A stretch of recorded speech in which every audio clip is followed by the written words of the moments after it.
여러분 안녕하십니까? 걸어가는 역사 채널의 돌보미 유짱입니다. 세계 경제에서 놀라운 역전 현상이 일어났다고 합니다. 불과 50년 전만 해도 세계 최빈국 중에 하나였던 한국이 1인당 GDP에서 경제 선진국 일본을 넘어섰거든요. 이것은 단순한 경제 뉴스가 아닙니다. 이것은 문화와 사회 구조가 국가의 미래를 결정한다는 근본적인 질문을 던지고 있습니다. 왜 일본의 생산성은 멈췄고 왜 한국의 생산성은 계속 나아갔을까요? 그리고 더 충격적인 것은 지금 이 순간 한국도 정체 위기에 처할 위험에 직면하고 있다는 사실입니다. 오늘은 한국 경제의 추월, 그리고 그 이면에 숨겨진 문화의 비밀, 그리고 앞으로 닥칠 절망적 도전에 대해 이야기하겠습니다. 오늘 서두에서 위기의 직면부터 일단 말씀드리겠습니다. 세계적인 인구학자인 데이비드 콜먼 옥스퍼드대 명예교수가 있습니다. 그도 한국의 경제 발전을 인정합니다. 하지만 콜먼 교수는 한국을 인구 소멸 1호 국가로 지목하며 한국이 저출산 문제를 성공적으로 해결하지 못하면 세계 최초 인구 소멸 국가로 전락할 수 있다고 여러 차례 경고했습니다. 한국호가 침몰하고 있다는 겁니다. 거시경제 상황은 나쁘지 않습니다. 2024년 국제통화기금이 발표한 최신 통계를 보면 한국의 1인당 GDP는 36,024달러를 기록했습니다. 같은 해 일본은 32,859달러, 대만은 33,204달러였죠. 이것은 사상 처음의 역전입니다. 비교 가능한 통계가 있는 1980년 이후 한국이 일본을 앞선 것은 이번이 처음인 거죠. 1980년 일본의 1인당 GDP는 약 9,300달러였고 한국은 1,700달러 정도였거든요. 일본이 한국보다 무려 5배 이상 높았습니다. 더 놀라운 것은 최근의 역전입니다. 2022년에 한국이 일본보다 약 1,660달러 높았습니다. 그 2년 뒤인 2024년 그 격차는 3,270달러로 2배 가까이 벌어졌습니다. 한국이 일본과의 역전 현상을 빠르게 확대하고 있다는 증거입니다. 반도체 산업에서는 더욱 극명하게 드러나죠. 2024년 한국은 전체 반도체 시장에서 17.7% 점유율로 미국 다음 세계 2위를 지키고 있습니다. 특히 메모리 반도체라는 한국의 주력 영역에서는 세계 시장의 60.5%를 차지하고 있고 DRAM 분야에서는 70.5%, NAND 플래시 메모리에서는 52.6%로 압도적 우위를 점하고 있습니다. 일본은 현재 전체 반도체 시장에서 8.6%에 불과합니다. 스마트폰 시장, 조선 산업, 디스플레이 분야까지 거의 모든 첨단 산업에서 한국이 앞서 있다는 것이죠. 그렇다면 어떻게 이런 일이 일어났을까요? 이를 이해하기 위해서는 역사를 조금 뒤로 돌려봐야 합니다. 또한 과학적이고 객관적인 데이터 분석이 필요합니다. 단순히 감정적 요소만으로 경제 추월을 설명할 수는 없기 때문이죠. 그래서 중요한 것은 과거 역사 속에서 한국과 일본의 차이가 어디서 비롯되었고 그것이 현재의 산업 경쟁력으로 어떻게 표현되었는가 하는 점입니다. 따라서 우리는 반도체, 자동차, 디스플레이 같은 구체적인 산업 분야에서의 한국의 경쟁력 변화를 추적해야 합니다. 이런 분석을 통해 우리는 한국의 미래 전략이 무엇이어야 하는지, 어떤 도전에 맞닥뜨려 있는지를 명확히 이해할 수 있을 것입니다. 한때 일본이 미래다라는 말이 자연스럽게 통했던 시절이 있었습니다. 1970년대와 1980년대 일본은 정밀한 제조업과 세계 최고 수준의 전자제품으로 전 세계를 놀라게 했습니다. 유짱도 80년대 직장 신입 시절에 일본의 산업 시차를 다녀온 적이 있습니다. 놀라웠죠. 당시 일본의 자동차는 질 좋고 싸면서도 내구성이 뛰어났고 반도체와 가전제품은 세계 시장을 장악했거든요. 일본의 산업화 시대를 대표하는 책이 있습니다. 하버드 대학의 저명한 사회학자이자 동아시아 연구의 권위자인 에즈라 보겔이죠. 그는 1978년 일본이 1위다라는 책을 출간했습니다. 미국도 일본으로부터 배워야 한다는 주제의 이 책은 영어판뿐 아니라 일본어판에서도 50만 부 가까이 팔려 일본에서 서방 저자가 쓴 논픽션 베스트셀러 신기록을 세웠습니다. 반면 한국은 어떤 나라였을까요? 1950년대 전쟁 직후 한반도는 폐허였습니다. 경제 규모는 일본의 극히 일부에 불과했고 기술 수준도 비교가 되지 않았습니다. 1960년대 초 한국의 1인 GDP는 일본의 7분의 2일 수준에 불과했습니다. 국가의 격차는 분명했고 그 차이가 쉽게 좁혀질 것 같지 않았거든요. 국제사회에서도 한국은 보조 대상으로 취급받았습니다. 많은 국제 경제학자들은 한국이 선진국 대열에 진입할 가능성을 낮게 평가했습니다. 그때 한국은 이렇게 평가되는 자리에서 절대 벗어날 수 없을 것처럼 보였습니다. 그런데 역사는 예상을 종종 배반하거든요. 보겔은 말년에 자신의 관찰을 갱신했습니다. 일본은 성공의 문화에 머물렀다. 한국은 아직도 배고픈 문화 속에 있다라고 평가했죠. 이것이 정확히 무엇을 의미하는지 살펴봅시다. 일본 경제연구센터의 최신 분석이 흥미롭습니다. 일본의 본질적인 문제는 노동 생산성의 부진이라고 지적하거든요. 2023년 기준 일본의 시간당 노동 생성은 56.8달러로 경제협력개발기구 회원국 중에서도 29위에 불과합니다. 한국이 이보다 훨씬 높은 생산성을 유지하고 있다는 점과 극명하게 대조됩니다. 또한 고령화로 인한 노동력 감소도 일본의 발목을 잡고 있죠. 2024년 일본에서 65세 이상 인구가 전체의 약 29%로 4명 중 1명 이상이 고령층입니다. 일본의 대도시 도심에서는 인구 감소로 인한 공실이 사회 문제가 되고 있을 정도입니다. 주택 소유자들이 도시를 떠나 지방으로 이주하거나 해외로 나가면서 동경과 오사카 같은 일본의 주요 도시에서도 유휴 건물이 급증하고 있거든요. 이것은 단순한 인구 통계가 아닙니다. 국가 경제의 동력 자체가 흔들리고 있다는 의미죠. 경제 규모가 중국에 이어 제2위를 지킬 수 있었던 이유는 인구 집중의 장점이었기 때문입니다. 일본의 경제학자 노구치 유키오는 일본의 장기 정체를 분석하면서 핵심을 꼬집었습니다. 일본은 실패를 두려워한다. 한국은 실패를 견딘다. 라고 말했습니다. 이것이 문제의 중심입니다. 숫자가 아니라 문화, 태도의 차이 말이죠. 1997년으로 거슬러 올라가 봅시다. 당시 한국은 IMF 외환 위기에 빠져 있었습니다. 1997년 7월 태국에서 시작된 동아시아 금융 위기가 한국까지 연쇄적으로 확산되었습니다. 9월 한국의 기준금리는 16%로 치솟았고 10월에는 23%까지 올라갔습니다. 외환 보유고는 거의 바닥을 드러냈습니다. 12월 한국 정부는 국제통화기금에 구제금융을 신청했습니다. 총 195억 달러. 당시 한국의 GDP 대비 약 10%에 해당하는 막대한 자금을 빌려야 했습니다. 그 순간 한국 국민들은 무엇을 했을까요? 자신들의 금을 자발적으로 국가에 기부했습니다. 이것이 금 모으기 운동입니다. 1997년 11월 새마을부녀회 중앙연합회가 주도한 애국가락지 모으기 운동에서 시작되었습니다. 1998년 1월부터는 한국방송공사 KBS의 금 모으기 캠페인으로 전국적으로 확산되었습니다. 참여 규모는 놀라웠습니다. 전국적으로 약 351만 명이 참가했는데요. 유짱도 결혼 반지와 아이들 돌반지를 내놓았습니다. 특히 장모님이 해주신 결혼 커플 반지는 아까웠습니다. 당시 유명 운동선수들은 자신의 금메달을 내놓았습니다. 종교 지도자들도 참여했습니다. 천주교 수호 성인인 김수환 추기경은 금으로 된 자신의 십자가를 기부했습니다. 부모에게 업혀온 어린아이부터 백발의 할머니까지 금을 내놓기 위해 길게 줄을 섰습니다. 위안부 할머니들도 금반지를 내놓았고 해외에 있는 재외 동포들까지도 합세했습니다. 석 달 동안 모아진 금의 양은 약 225톤입니다. 당시 금 시세로 환산하면 약 21억 7천만 달러, 오늘날 기준으로는 2조 5천억 원 이상의 가치입니다. 이 금은 수출되어 외환 보유고 증가에 도움이 되었습니다. 더 중요한 것은 그 심리적 효과였습니다. 국제통화기금 IMF는 당시 초고금리 정책을 추진하고 있었습니다. 남미 경제 위기 때 했던 방식입니다. 초고금리로 외국인 투자를 끌어들인다는 전략이었습니다. 하지만 이 정책은 오히려 한국의 기업들을 부채의 늪으로 몰아갔습니다. 기준금리가 올라가면서 대출 이자만으로 중소기업들이 도산하기 시작했습니다. 그런데 금 모으기 운동으로 인해 순간적으로라도 한국의 국제 신용도가 높아졌고 구제금융 상환이 진행되자 국제통화기금은 정책을 바꿨습니다. 1998년 5월 초고금리 정책을 철회했습니다. 이후 기준금리는 급속도로 내려갔습니다. 이 정책 전환이 한국 경제 회생의 분기점이 되었습니다. 경제는 국민들의 컨디션이 좌우하는 것 같습니다. 2015년 광복 70주년을 맞아 KBS가 실시한 국민의식조사 결과가 흥미롭습니다. 광복 이후 가장 자랑스러웠던 순간이 무엇인가라는 질문에 응답자들은 이렇게 답했습니다. 1위는 월드컵 4강 진출, 2위는 88 올림픽 개최, 그리고 3위가 바로 IMF 극복과 금 모으기 운동이었습니다. 이것이 한국 국민들에게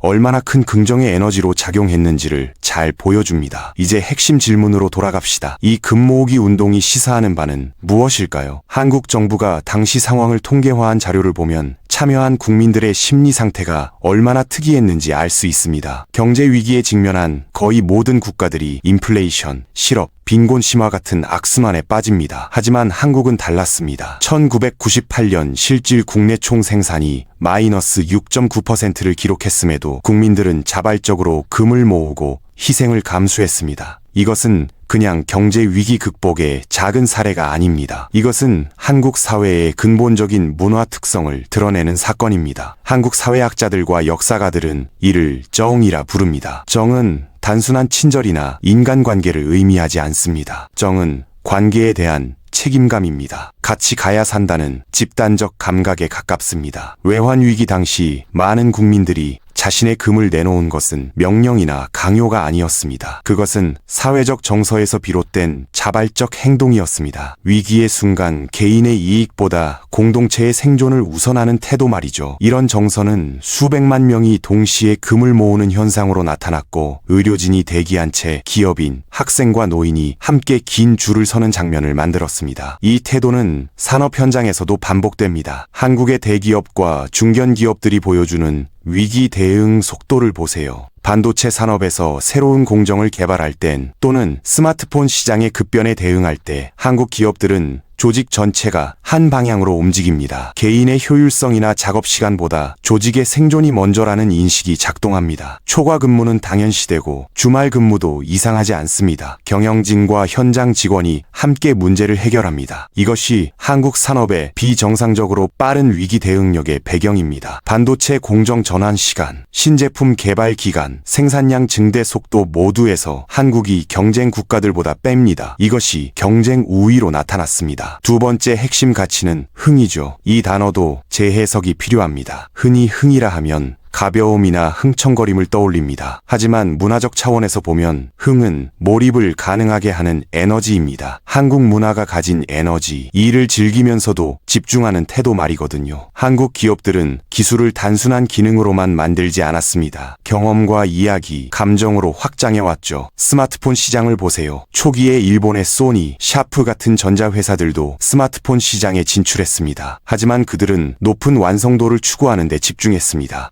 세계적 표준에 맞춘 완벽한 제품 말입니다. 반면 삼성전자와 LG전자는 다른 접근을 했습니다. 시각적 이미지로 포지셔닝을 추구했죠. 서로 다른 화면 크기, 사용자 경험에 초점을 맞춘 다양한 기능들, 그리고 빠른 신제품 출시 주기였거든요. 사용자의 흥미로움을 끌어내는데 집중했다는 뜻입니다. 이 과정에서 실패도 있었습니다. 초기 삼성 갤럭시 노트는 화면이 너무 커서 휴대하기 불편하다는 비판을 받았거든요. 갤럭시 폴드는 폴더블 스크린 때문에 내구성 문제로 논란이 있었습니다. 하지만 삼성전자는 그 실패를 피하지 않았습니다. 오히려 그 과정 속에서 기술을 발전시켰다는 것이죠. 이게 일본 기업들과의 차이였습니다. 일본 기업들은 완벽함이 보장될 때까지 기다렸습니다. 한국 기업들은 시장에 내놓고 개선해 나갔습니다. 스마트폰 시장에서 일본의 소니와 샤프는 이제 거의 자취를 감춘 상태입니다.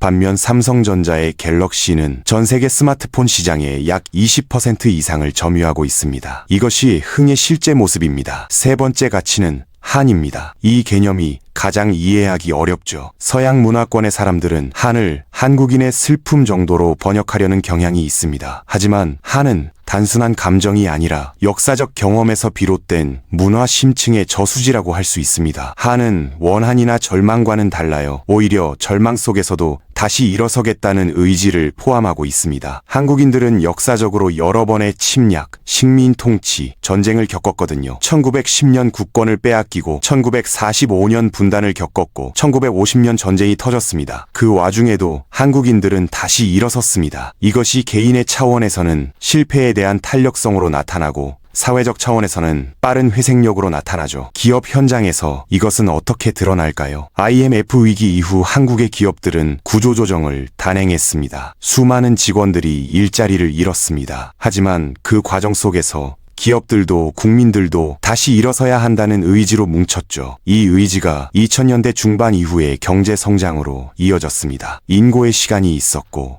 그 시간 속에서 기술을 축적했다는 것이거든요. 반도체 산업도 마찬가지입니다. 1980년대 초반 한국은 반도체 기술에서 일본과 미국에 완전히 뒤떨어져 있었습니다. 당시 많은 전문가들은 한국이 반도체 산업에 진출하는 것은 무모하다고 했거든요. 하지만 한국의 기업들은 포기하지 않았습니다. 1983년 삼성전자는 642 DRAM 개발에 성공했는데 이것은 국내 기술만으로 만든 첫 반도체였습니다. 이후 252, 1MB, 4MB DRAM으로 기술을 발전시켜 나갔습니다. 1990년대에는 SK 하이닉스도 메모리 반도체 개발에 성공했습니다. 40년 가까운 시간 동안 끊임없이 기술을 축적해왔다는 것이죠. 2010년대에 들어서면 한국은 3D NAND 플래시 메모리와 고대 역폭 메모리 HBM 개발에서 세계를 주도하기 시작했습니다. 2024년 현재 한국은 HBM 시장의 90% 이상을 공급하고 있는데요. 이것은 AI 칩 개발에 필수적인 고도의 반도체 기술입니다. 오늘날 한국의 반도체 기술이 세계 최고 수준이 된 것은 이 한해 문화 속에서 비롯되었습니다. 그런데 이제 한국은 두 가지 도전에 직면해 있습니다. 하나는 현재의 문제이고 다른 하나는 미래의 문제입니다. 먼저 현재의 도전입니다. 글로벌 공급망의 재편 속에서 반도체 생산 거점의 다변화 압력이 심해지고 있습니다. 미국의 칩 총 527억 달러를 지원해 미국 내 반도체 생산을 대폭 확대하려고 하고 있습니다. 유럽연합도 반도체 법안을 통해 유럽 내 생산 비율을 현재의 10%에서 2030년까지 20%로 높이겠다고 선언했어요. 이것은 한국의 반도체 산업의 긴급한 도전입니다. 아무리 기술이 우수해도 생산 거점의 다변화 속에서 시장 점유율을 지켜내기는 쉽지 않을 것입니다. 한국은 현재의 기술 우위를 바탕으로 단기적으로는 이 도전에 맞서야 합니다. 이것은 우리가 지금 당장 해결해야 하는 급박한 과제입니다. 그러나 더 큰 도전은 미래에서 기다리고 있습니다. 바로 저출산 위기입니다. 2024년 통계청 자료에 따르면 한국의 합계 출산율은 세계 최저 수준인 0.72명입니다. 이것은 역사상 최악의 상황이죠. 출산율 위기의 원인은 정말 복합적입니다. 출산율 첫째 문제는 고공으로 치닫고 있는 주택가격입니다. 국토연구원 조사에 따르면 주택가격이 1% 상승하면 첫 자녀 출산율은 0.02명 감소합니다. 서울의 평균 주택가격이 10억 원을 넘으면서 청년들이 결혼을 미루거나 포기하는 경향이 점점 높아지고 있다는 것이죠. 통계청 조사에 따르면 20대에서 청년의 33.7%가 혼수 비용과 주택 마련 자금이 부족해서 결혼하지 않는다고 답했습니다. 문재인 정부의 주택가격 문제는 재임 기간 동안 서울 아파트 가격이 81%나 급등하고 이를 해결하기 위한 20여 차례의 부동산 대책이 오히려 시장 불안정을 가중시켰다는 비판을 받으며 주요 정치적 논란이 되었습니다. 3040 세대의 월급은 잘 올라야 8%일 텐데 신혼부부의 내 집 마련 어려움은 81%나 증가해 부익부 비익빈의 상대적 박탈감인 벼락거지라는 신조어를 낳기도 했습니다. 이것은 단순한 경제 문제가 아니라 기본적인 삶의 설계 자체가 불가능하다는 절망감을 반영하는 것이죠. 출산율 둘째 문제는 일과 가정의 양립이 어렵다는 점입니다. KBS 조사에 따르면 남성의 92.1%, 여성의 89.7%가 근로시간과 육아시간의 조화를 출산 의향의 주요 조건으로 꼽았거든요. OECD 통계에 따르면 한국은 연간 근로시간이 1948시간으로 OECD 평균 743시간보다 훨씬 깁니다. 특히 여성들은 경력 개발과 출산 간의 심한 갈등을 겪고 있습니다. 아이를 낳으면 경력이 단절되고 직장에 복귀하더라도 승진 기회가 줄어든다는 현실 속에서 많은 여성들이 출산을 포기하고 있다는 것이죠. 출산율 저하 문제는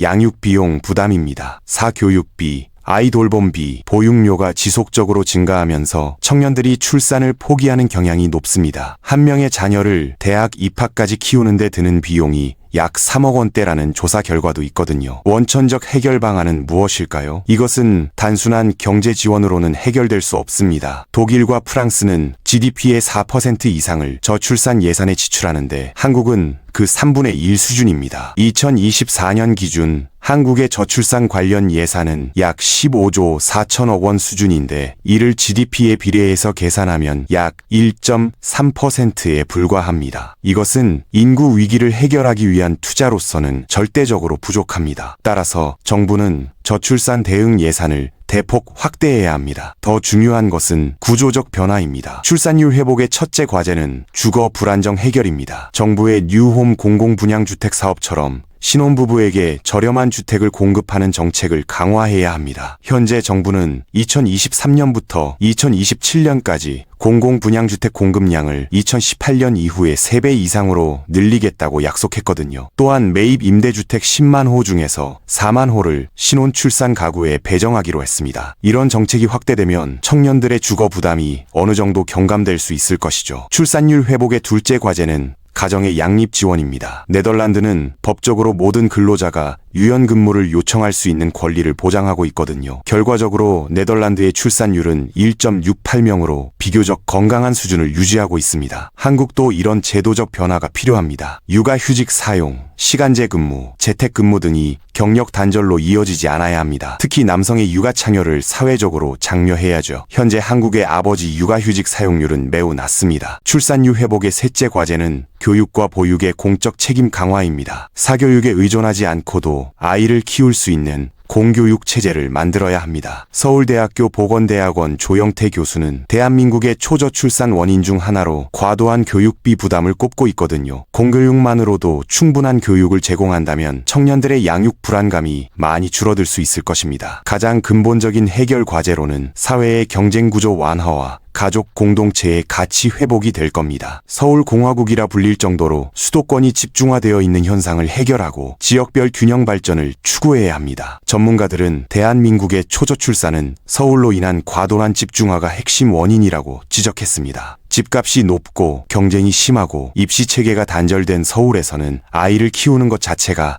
악몽이 되어버렸습니다. 이 두 가지 도전은 완전히 다른 시간대의 문제입니다. 반도체 경쟁력 유지는 현재와 향후 10년의 과제일 것이고 출산율 회복은 그 이후 20년에서 30년의 장기 과제입니다. 단기적으로는 현재의 기술 우위로 반도체 시장에서의 지위를 지켜야 하며 장기적으로는 인구 기반을 복구해야 합니다. 이 두 과제가 동시에 진행되어야 한다는 점이 한국이 처한 어려움입니다. 그렇다면 한국은 이 두 도전을 극복할 수 있을까요? 여기서 다시 우리가 발견한 문화의 힘이 중요해집니다. 정과 흥과 한이라는 한국 문화의 심층에는 역경 속에서 다시 일어서는 힘이 있거든요. 이 힘이 일본을 추월하는 2000년대 반도체 산업의 부흥을 만들었고 오늘날의 경제 추월을 가능하게 했습니다. 이제 이 문화가 단기의 기술 경쟁에서도 장기의 인구 위기 극복에서도 발휘될 수 있을까요? 한국의 미래는 반도체나 기술이 아니라 결국 우리 사회가 아이들을 낳고 기를 수 있는 환경을 만들 수 있는가에 달려 있다는 것이죠. 현재의 반도체 경쟁력은 우리가 지금 먹고 살기 위한 것이지만 미래의 인구는 우리가 앞으로 계속 살아갈 기반입니다. 과거에 정과 흥과 한이 경제 성장을 이뤄냈다면 이제 이 가치들이 단기적으로는 기술 혁신으로 장기적으로는 인구 정책과 사회 구조 개혁으로 구현되어야 합니다. 한국의 문화가 미래를 결정한다는 것, 그것이 이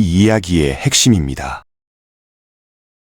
여러분은 어떻게 생각하십니까? 정과 흥과 한의 컨디션으로 한국의 이중 도전을 극복할 수 있을까요? 오늘의 이야기가 도움이 되셨다면 구독과 좋아요, 댓글로 응원해 주십시오. 채널의 돌보미 유짱은 역사 속에 숨겨진 진실을 찾아 항상 새로운 이야기를 준비하고 있습니다. 감사합니다.